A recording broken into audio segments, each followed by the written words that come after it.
morning, Zoe. Morning. Cheers. How are you? I'm all right, thank you. Just getting over from a cold, but really glad that we can sit outside. Good stuff. So what have you been up to? What have you been thinking about? Well, I think probably having an extra thing that makes it harder in terms of having a cold on top of all the stuff that my body usually has to deal with. I have been just thinking about how we are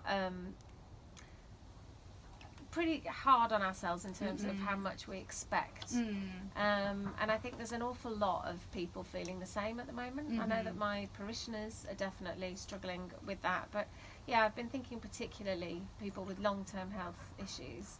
It's all, baseline, like the basics are already harder. Yeah. And I think everything that's been happening, or just extra things. Yeah. Like extra layers. Yeah. It's cranking up. Yeah. And I just been thinking about how much harder that can be in terms of general well-being for people with disabilities, in particular. But I said people with long-term health conditions, and there are an awful lot of those around. And just being aware of how. We can't always be doing more and doing better and acting as though none of these things are happening. So yeah, that's the sort of thing that's been on my mind quite a lot, because I'm quite hard on myself. I expect a lot of me as a given. I do. And other people often remind me about the importance of just that reality check of there's already quite a lot that you have to deal with just to do the basics. But I think that's increasingly common. And I think people living with long COVID are learning this perhaps for the first time. What do you do with that stuff? I think you have to do the thing that none of us particularly love doing, and that's reduce. Prioritise. Definitely prioritising and thinking, okay, what's unsustainable, and I think particularly as Christians, you and I have talked about this before a bit, in terms of always feeling like there's always more need than we can meet. There's always more you can be doing. There is, but I have also been learning some things about what doing things in a different way. So I've rediscovered the telephone. Phoning someone for a chat is as good as visiting somebody often. Particularly, people aren't phoning each other very much these days. We text. We WhatsApp. We WhatsApp.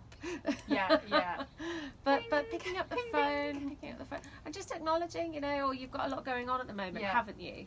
Just checking in. I think that's really. And saying to I wonder how much does all of that need to happen this year? And I think we're still in that weird in-out, not quite. Everybody's not doing the same stuff, are they, at the moment? And I think particularly for people who already have stuff that is just harder to do, the basics. We've talked about housework and those kinds.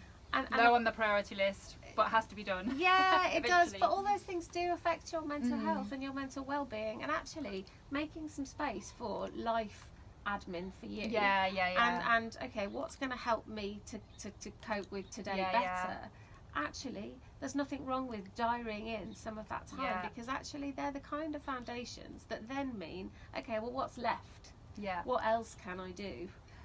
Then to be doing these other things, because I think there's a real temptation to just be super responsive all the time, or even reactive, which is just that kind of I've got a WhatsApp and somebody needs something, maybe let me launch into action.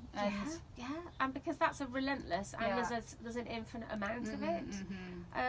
It's definitely something that I'm part of various different networks of people with health conditions and long-term disabilities, and that is something that we talk about quite a lot. Actually, there's always you can almost get FOMO. You think everybody else is doing more than me. Everybody else is super active, but in truth, most people are quite overwhelmed with the amount of stuff. And so thinking about, okay, well, how much is left once I've done the basics, and what quality of conversation am I going to be having with people? Because I've actually given myself permission to check in with how am I today, and this, maintaining our own well-being is an important part of the job, because nothing else really works if you don't. And so, you know, having petrol in your car and your tyres pumped up, and you know, enough clean bowls to make something healthy to eat.